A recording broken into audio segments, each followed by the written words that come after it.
What is up, everybody, from our AT&T 5G virtual studios? Welcome on into Group Chat presented by AT&T 5G. I'm Susannah Collins, joined one last time by my guy, Stephen Keel. This is it, amigo. This is it. This is our last episode of the season. Can you believe it?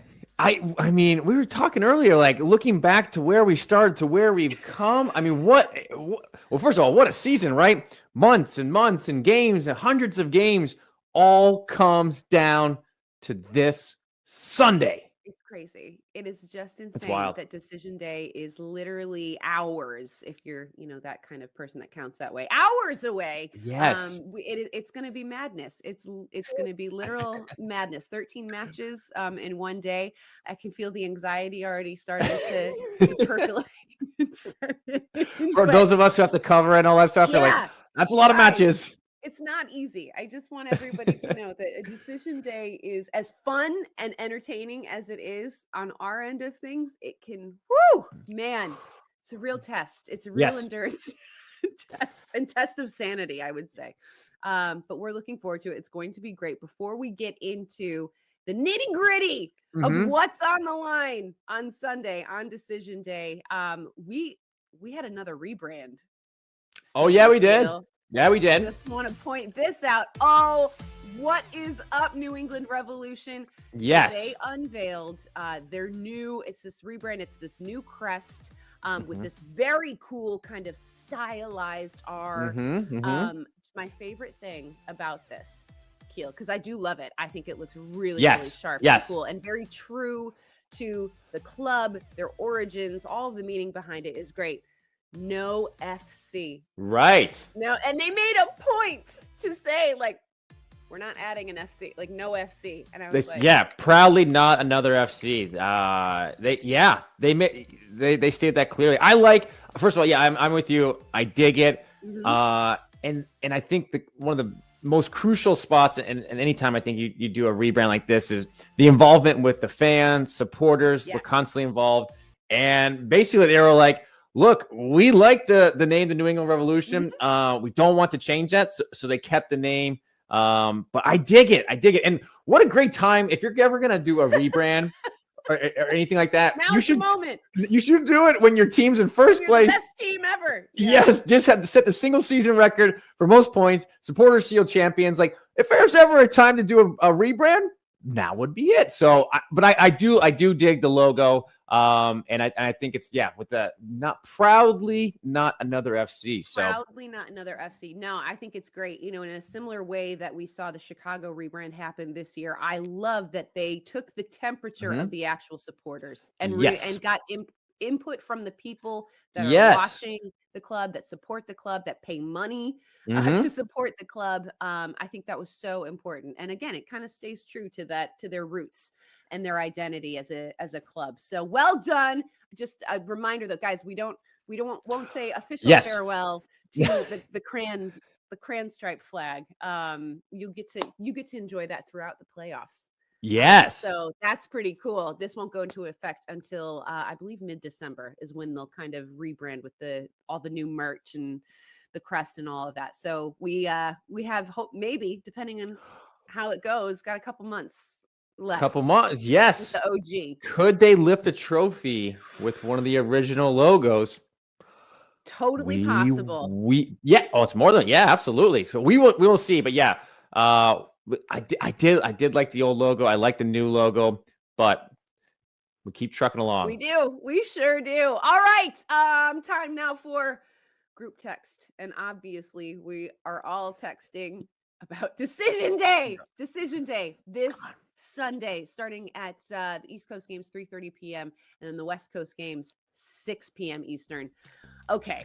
So in the East, Keel, I literally have a cheat sheet with like all of these like scenarios, and my head is about to explode. But in the East, to kind of like keep it simple, there's only 3 spots that remain for 6 clubs that are basically fighting for it. Okay. Atlanta, Orlando, the Red Bulls, Montreal, DC, and Columbus. Okay. So these are the teams that are still fighting for those 3 spots. And then in the West, there are 5 teams fighting for 3 playoff spots at the moment. Minnesota, on 48 points. Vancouver, the LA Galaxy, RSL, and LAFC still in the mix for this. Okay. And of course, on top of all of this, there are also teams fighting for seeding. Okay. So like Nashville and Philadelphia are going to be jockeying for number 2. Seattle, Kansas City, Colorado in the West are fighting for that number 1 spot. It's all going to be decided on Sunday. There's a lot happening, a lot on the line. There's 26 teams playing 13 games. Should mention that the Houston Dynamo wrapped up their season on Wednesday, so they will not be playing on decision day. So that is why it's 26 teams playing. Right. That's what happens when you have an uneven number of teams. That is how, math. So. It's decision day is going to be, and especially this one specifically, is a day like we've never seen before. Like you said, other than New England, who secured that top seed in the East, and Portland, who is locked into the 4th seed in the West, any of those teams still vying for a spot or seeding could move in one direction or another, which is wild. The playoff scenarios list is like, it's got to be like 3 pages long with wins and ties. And if this team wins, other team. But anyways, it's going to be awesome. It's going to be fun. And it's going to be drama. It is. I always. That is what we love about Decision Day is that it always delivers the drama. And kind of to help you all make sense of everything on the day, if you are following along, make sure to tune into Decision Day Live, people. This is our second screen watch along show this Sunday at 3:30 p.m. Eastern. Okay, so we're gonna have an incredible slate of hosts. Andrew Wiebe is driving the ship for this one, but a bunch of guests are going to be popping in to kind of help break down everything. They will be watching every single game and sort of keeping you updated as we go along. So if you're like me and get completely overwhelmed and like numbers hurt your brain, this is perfect. This is a perfect option for you. But you can watch this on MLSsoccer.com, the MLS app, Facebook, and YouTube. So all of our MLS platforms will be showing this. I am going to be a part of this, Stephen Keel. Yeah. I'm going to be out in Los Angeles. Oh, yeah, you are. That's a good game right there. Well, because it matters, right? It's the LA Galaxy hosting Minnesota. And do you know what I love? I told you this earlier, but like this is how fried my brain is at this point of the season. I'm like, I'm so glad I'm going to this game because at least I know both teams, if they win, they are in. Yes. And it's like, it's simple. It's simple. Easy peasy. If they draw, I know it gets a little more complicated. So I'm gonna have to. I will have to have my cheat sheet with me on that one. But hopefully, I'll be bringing you some pregame interviews, definitely some postgame interviews, and just kind of being your eyes and ears on the field out west as those two teams battle it out for some playoff contention. So looking forward to that. It's going to be great. Yes. Let's get into some game previews. Stephen Keel. Okay, we're going to start with, this is a big one, right? Ooh. Nashville hosting the New York Red Bulls. This is incredible. It's obviously an East Coast game, so it starts at 3:30 p.m. Eastern on ESPN and DAZN. Okay, so Nashville, they've already locked up a spot, right? Nashville is in. They are just playing for seeding at this point, which is still hugely important because they have been so good at home. Okay, like they are undefeated at home this season. So if they are able to get 2 games at home, like I mean, like that's incredible. That's such an advantage for them. So Red Bulls, on the other hand, Keel, they're a team that has just like. And I feel like we've talked about it for the last 3 weeks, but it's just this sort of like last month and a half. It's just clicked. It's just clicked. And it's funny. We had John Tolkien on the call up this week and we were like, how, like, how did you all do what you were doing? What happened? Yeah. And he was just like, it was just, we knew it was possible. We knew it was just a matter of time for things to kind of come together. And what he did say was that, boy, do they believe in Gerhard Struber and what this guy brings to the table. He said the guys would literally run through a brick wall for him.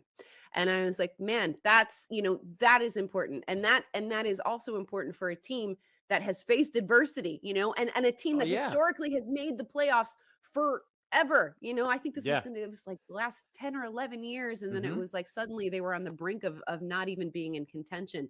And then so to kind of go through this adversity, come together. I mean, it just sort of speaks to the closeness, the camaraderie on that club. But they're just 1 point off from that fifth or sixth position. Right. So A winner tie, winner and tie, and and they're they are in. with I think this would What be are we? I mean, their golly.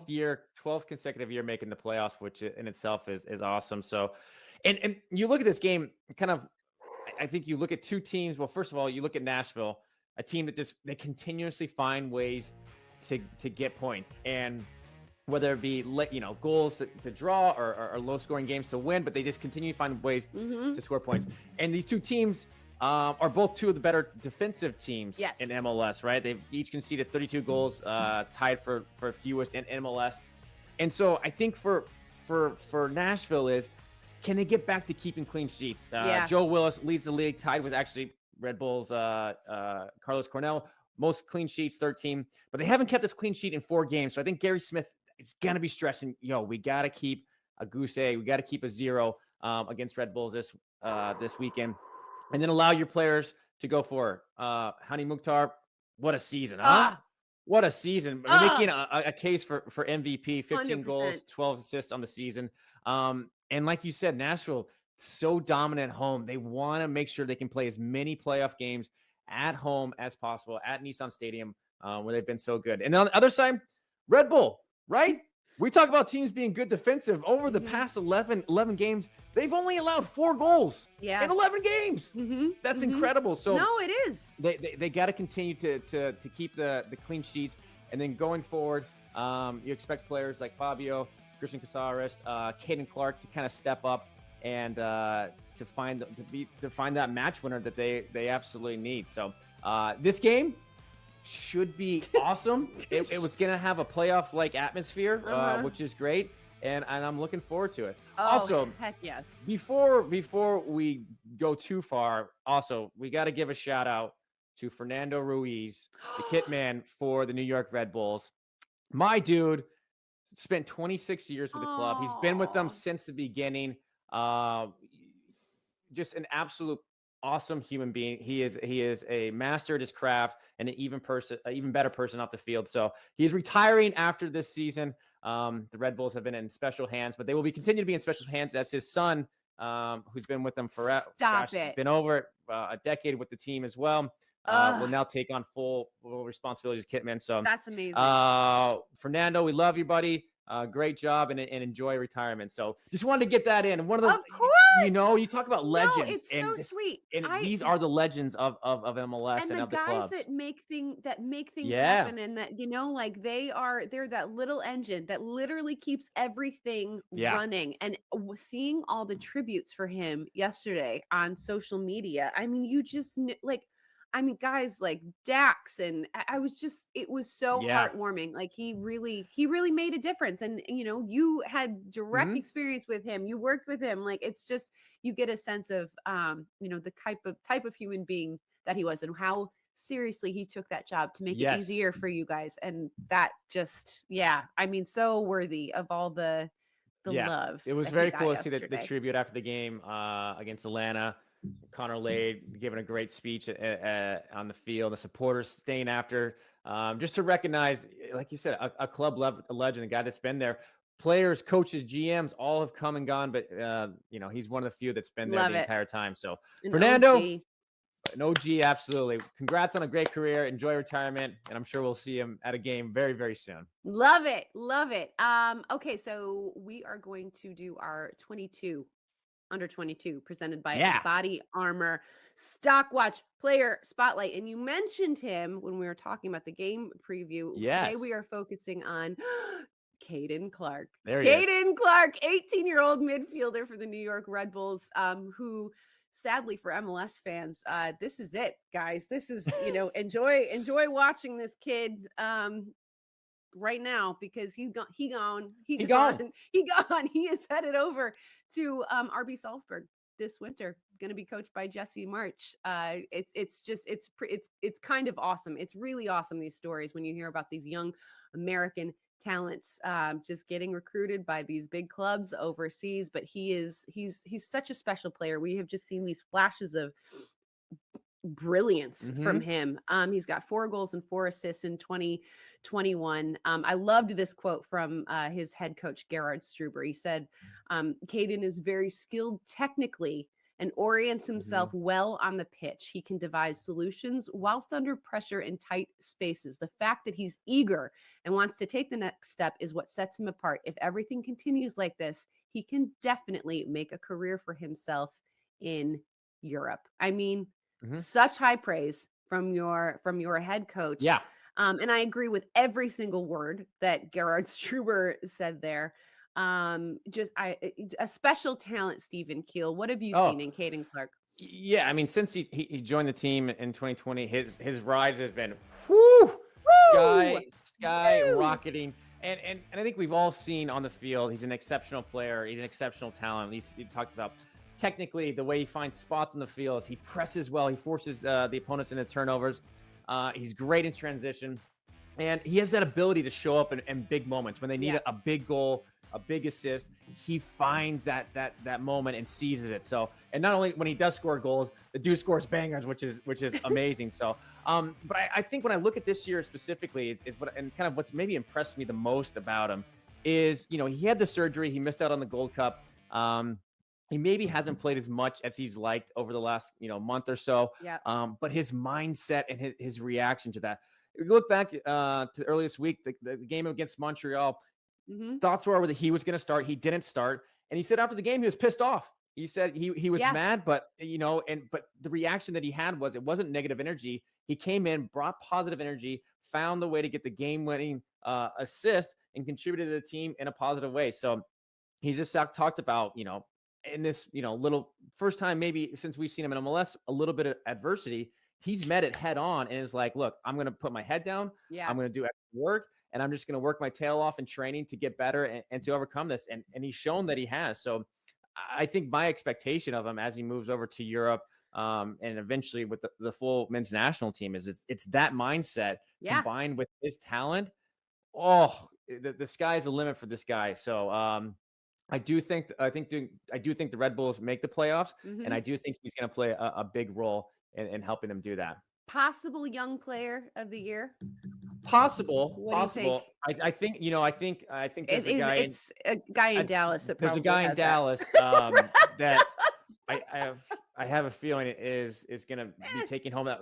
But you look at this and the beauty of it, and the great thing about where we are with MLS is there's a lot of guys, Obviously, Ricardo Pepi is probably the front runner. Tajon Buchanan is having a fantastic year. He's going to be up there. Caden Clark is in that conversation. Your boy, Georgi Mihailovic. He's only 22, so he's still eligible. What a season he's having. So there's a lot of guys. But I do think, I think that award, I think we'll be heading down to Dallas with our boy Ricardo. Oh man, I mean, listen. If you're gonna lose to somebody, don't take feel nothing bad. away from Don't feel Caden, bad man. about it, Caden. Don't feel bad about it. No, but Caden, he's A-okay. And listen, like you said at the beginning, enjoy, this game. Hopefully they as they move on in the playoffs, and then because after that he is off to the Bundesliga. La Bundesliga. Oh my goodness. Great stuff, Keel. All right, let's move along to our next game preview on Decision Day, and that is Cincinnati taking on Atlanta United, 3:30 p.m. Eastern on ESPN Plus and DAZN. Okay, so Cincinnati. It's been another rough go. Once again, they are the wooden spoon holders for the 3rd year in a row, which, we don't have to dwell on that. But here's the thing. Atlanta have a ton to play for in this one, okay? They're in 5th place on 48 points. Winning, they're in, okay? And you look at an opponent like Cincinnati, and you think, well, there are no sure things in MLS, but No, you look at this matchup no. and you think, Atlanta should win this game Yep. comfortably. Now, I just want to point out though, Atlanta, after Rob Valentino took over, and then we saw Pineda come in, and there was this surge, right? There was this Mhm. oh my gosh, Atlanta's back, and they were playing incredibly well, and they just seemed super motivated. And I'm gonna say it, they've fallen off out of form a little bit. Mhm. They're still a good team. I think ultimately they will be in the playoffs, but they're not clicking like they were that we saw like a few months ago. Okay. They're going to be really disappointed in not taking all 3 points against the Red Bulls Mhm. midweek. They ended up drawing to Toronto last weekend, which Right. was a real bummer. So these were missed opportunities for them. And my question for you, Keel, Okay. could this be like a trap game for them? Because nobody is expecting Cincinnati to do anything. There is nothing on the Right. table for them other than to play spoiler. It, Exactly. And I think you look at it from that, from Cincinnati's perspective, is they want to finish on a high in their home stadium, go out on finish with a good performance in front of their home fans. They're also a dangerous team because they've been eliminated. There's real no pressure, mm-mm. so it's like, listen, go out, play free, whatever happens. Their fate is already kind of, they're not going to be making the playoffs, but for Atlanta, you got to believe, and I have to think, Gonzalo Pineda is going to be making sure that that they don't take this game for granted, right? Because Yeah. on paper, yes, they should absolutely win. But so I think Pineda will be driving home the importance of what's at stake, and that they have to show up because, this is MLS and anything can happen. So, and then it's also up to the players, guys like Joseph Martinez, to make sure the leaders, Brad Guzan, the leaders of that team, that everyone is focused and up for this game specifically. So good teams beat the teams they should beat. Yeah. So Atlanta, I think you gotta hope that they can do it. But I think what's going to be key is and what they've had a little bit of issue with before is closing out games, right? You talked about the Toronto game, giving up a late goal for a draw 1-1. You go back a couple more games, they give up that late free kick goal to NYCFC, draw 1-1. So with this game is you got to think there'll be goals there to be had for Atlanta for sure. Is obviously getting that first one, but then I think Gonzalo Pineda was asked, how's the best way to close out a game? He said, score more goals. So you get that first one, you got to get the second one, get that third one, because the longer, if it's 1-0, the longer you let Cincinnati stay in the game at home, a little bit more on edge you get. So for Atlanta, it's closing out this game and absolutely taking this game 100% focused, 100% with seriousness. Yeah, man. Woo! Okay, getting pumped up. And we're moving right along to LA Galaxy. There we are. Minnesota, 6 p.m. Eastern on FS1 and DAZN. Okay, once again, this is the game that I will be witnessing with my own two You'll be there. eyes. That's awesome. This is crazy. No, you guys, I'm so pumped. I was talking to Keel earlier, and it's just like yes, we were at All-Star, but to be at a game where there's so much on the line, like it's in person. It has been a minute. It's been a minute for me, and I'm super, super pumped for this because for both teams, I said earlier, for both teams, you win and you're in. Okay. Yeah. Like super, super straightforward. So this, it's going to be a slugfest. Minnesota's in 5th on 48 points. LA in 7th place on 47 points. Vancouver right in between those guys they're in sixth place. Okay. So the good news, Keel, the good news for the Galaxy is that they're playing at home where they've been pretty good. Always good. Yep. 8-4-4. And Minnesota has not been good away from home this year. They've struggled on the road. So, chalk one up for the Galaxy in this one. Chicharito is kind of coming back into form again. He's got 4 goals in his last 6 games. But again, we've talked about it before on this show. The Galaxy defensively, it's always going to be a little bit of a question mark. They have been a little leaky in the back. And then with Minnesota, you look at this again, it's like you look at this roster and you're like, man, They should already have a playoff spot locked up. They should already have a playoff spot Right. locked up, but they don't, because they have been inconsistent. They haven't been able to get those important points on the road. At times, they've got a guy like Emmanuel Reynoso, who is one of the most exciting Oh, players in the love league, him. and sometimes Love they him. struggle to give him opportunities. Mhm. So it's been wildly inconsistent from Minnesota. So I think this is going to be a really interesting matchup. What are you expecting in this one, Keel? Well, I'm expecting obviously a great game, which and this is a playoff game, right? It's gonna have a playoff like atmosphere, which will be I'm super jealous that you're gonna be on site and to I feel that know. vibe, which is I so know. cool with everybody there. So, but I think the key for this game, and it's not too crazy, was Chicharito, right? Yeah. And especially Minnesota's defensively, how can they handle him? How do they neutralize him? Hmm. They did a good job. Minnesota did against Sporting Kansas City, only allowing Sporting Kansas City 4 total shots, which is great. So, I think that center back pairing for the Loons with DiBiase, Boxall is going to be crucial. And then sitting in front of them with Will Trapp, and then Ozzie Alonso will miss the game due to a yellow card accumulation. So I expect Hassani Dotson to come in. But those two central midfielders, kind of who sit in front of the back four, can they limit the entrance passes? Can they limit the balls into Chicharito?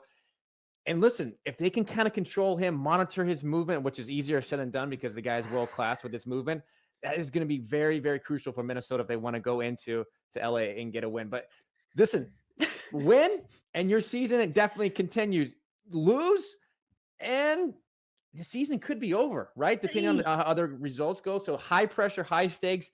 These are the games you want to play in, right? These are the games that you feel it and you get in your body and stuff. So you're going to be there, which is going to be awesome. I know. And this would be absolutely a fantastic match. Oh, I cannot wait. Cannot wait for this one, guys. Again, 6 p.m. Eastern, FS1 and DAZN. Okay. Final game preview for us, Stephen Keel. Vancouver. Yeah. Taking What on better their way to end it? Cascadia Yeah. rivals, the Seattle Sounders, 6 p.m. Eastern on ESPN Plus and TSN in Canada. Okay. I mean, is Vancouver going to do this? I think they might. I think they might. But before we go any further, I feel like 3 or 4 weeks, like almost a month ago, you said here, we have it. You're like, Vancouver's going to make the playoffs. So listen, nothing's said, and you never know. Knock on wood. I'll knock on wood for you. Yeah. But thank you. But credit due. Good job, Susannah. Thank you. Thank you. The fact that they're in this position, I like to think that I just gave them just a extra little extra that they needed. Motivation. You know what I'm saying? You know what I'm saying? No, this is I don't this is one of these where like it's just a gut feeling. I have no like analysis like really to offer here, other than I just think Vancouver is probably they have been probably the best team in MLS from the past like month. And very quietly just like putting together some incredible performances. I know they're going to be disappointed with the 1-1 draw against LAFC. That was an opportunity for them, but I'm telling you, they are playing so well. Brian White, I'm sorry. Like, this guy has just been absolutely on fire. I just there's so much to they're an exciting team to watch. I love it. Matt Doyle a few weeks ago wrote this article and he was like, Vancouver used to like bore me to tears, like watching them, like their style of play. And he was like, and suddenly they're like one of the funnest teams to watch in MLS. And I think we love it, and a lot of credit. Well, first of all, credit to the players for sure, because I mean, earlier this year they went, what was it, like one win in 14 games? Yeah, made the coaching change, and Vanni Sartini. Listen, you talk about running through brick walls. You watch his his pregame speeches, and you see like his reactions after games. This dude, the emotion, the energy that he gives off, you're like, let's get it. So hats off to what they've done. But job's not done, right? They still haven't clinched. This a win here, obviously, would clinch their spot in the postseason. And you mentioned two of the key players, Brian Wright, fantastic. Is a clinical finishing, and I think as he's continued to score more goals, his confidence just continues to grow, and other parts of his game grow with him. So, and then you add on top of that Ryan Gauld. So both two of those players, match winners, guys who are team first, hardworking players. So, listen, Vancouver. It's just crazy to see where we were. I know. But no easy Seattle, and it's Seattle who are Seattle, and they're so solid, and they're still playing. They've got something to play for in this one as well. So it's not like, I feel like we're like talking all about Vancouver, and it's not. This is not easy. This is not going to be an easy match for them by any stretch. But I don't know. I just gotta. Well, and because Seattle's looking, a win for them locks up the home field advantage in the West, and I think for Seattle fans, they're winless in 5, which is not ideal, but I think there's just so much like not hope, but positivity, right? And I think the biggest game, last game, 60th minute, Jordan Morris makes his return. So I mean, hats off to him and the work he's done to recover and come back this season. So to get him back, they got Jordan Morris, Rui Diaz, Ladero all on the field for a decent amount of time. Scary. That's scary. Yeah. You basically have gone all season without all 3 of them together. Right before the playoffs, you get them back. It's like, so, for the rest of the league, especially in the West, you're like, oh no, wait, they've done all this without those 2 guys playing together. Now they're, all back. So for Seattle, you got to be feeling good. But you talked about those 3 players. You talk about Brian White. You talk about Ryan Gauld, all on the field, all with something to play for. This game, this is one you got to watch for sure. Must watch. Yes. Must watch MLS action on decision day. Ooh, my God. God, this is so exciting. Okay. Keel, right now, you and I are tasked. Yes. Big decisions. It's a lot of pressure. Decisions. Giving our MVP picks. Okay. For 2021. Okay.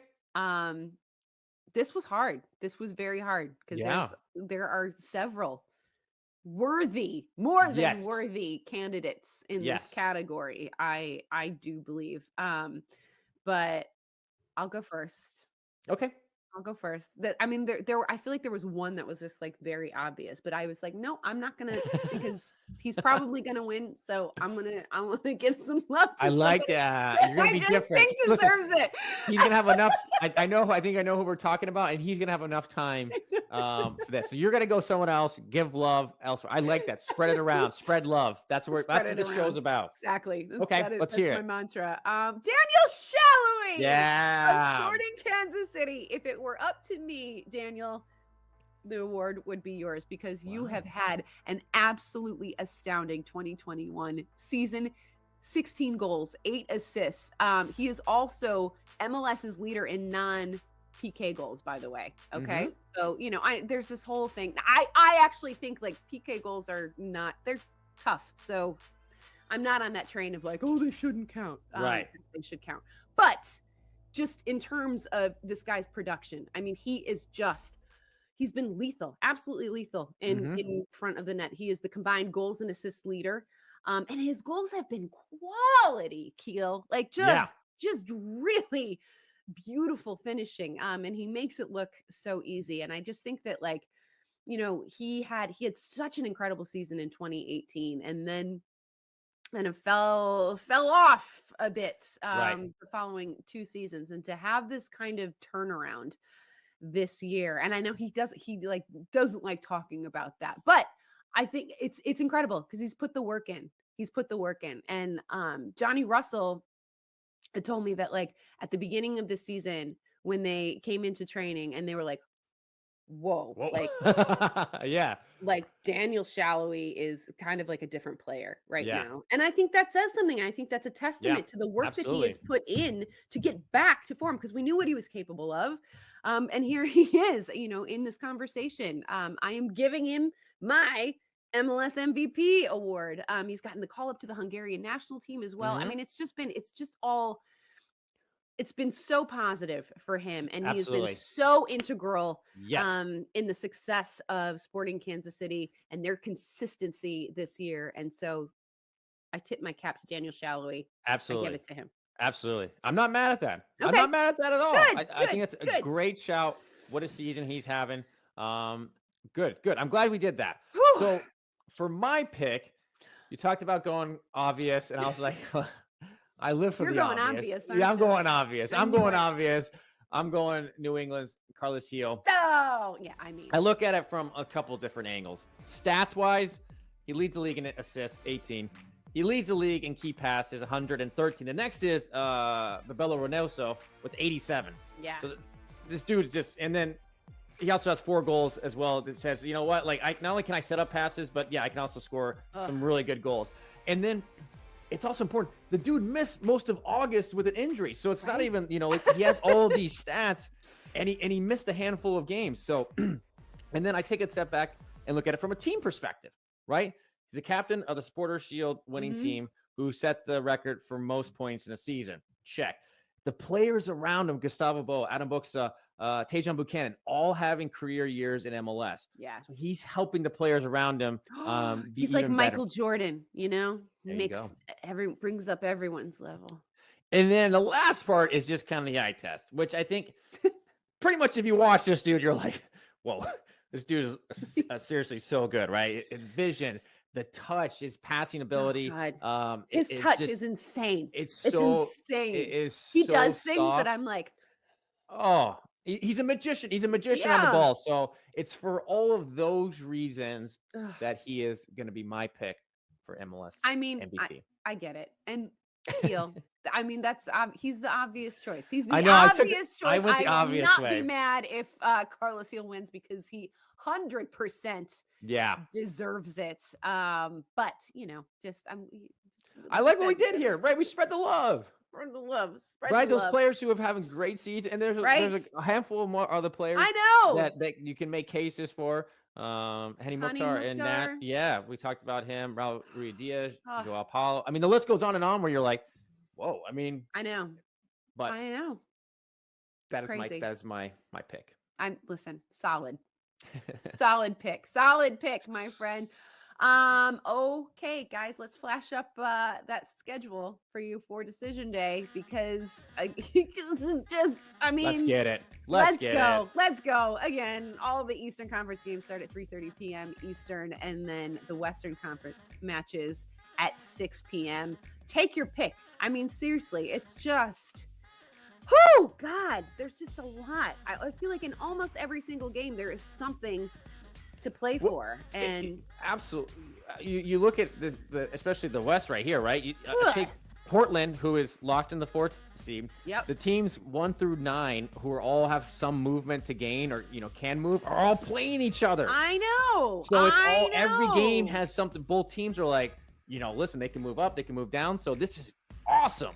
It's gonna be so much fun. Stephen Keel, it has been an absolute delight working with you on this show this season. Honestly, I loved that we got to do this on Friday mornings because it was like my mornings with Keel, just starting the weekend off right on a positive note. You bring such good energy, positivity, and incredible analysis. And I love you, buddy. You're the best, Susannah. Thanks for always driving this ship in the best way possible, keeping us on. Well, keep us sort of on task.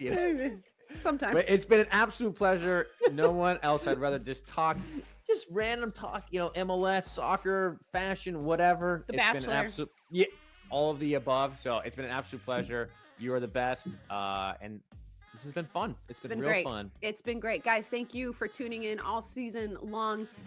Oh my goodness, buckle up. The playoffs are upon us. Enjoy decision day. Get your cheat sheets ready, y'all. Thanks so much, everyone. We'll see you next time. See ya.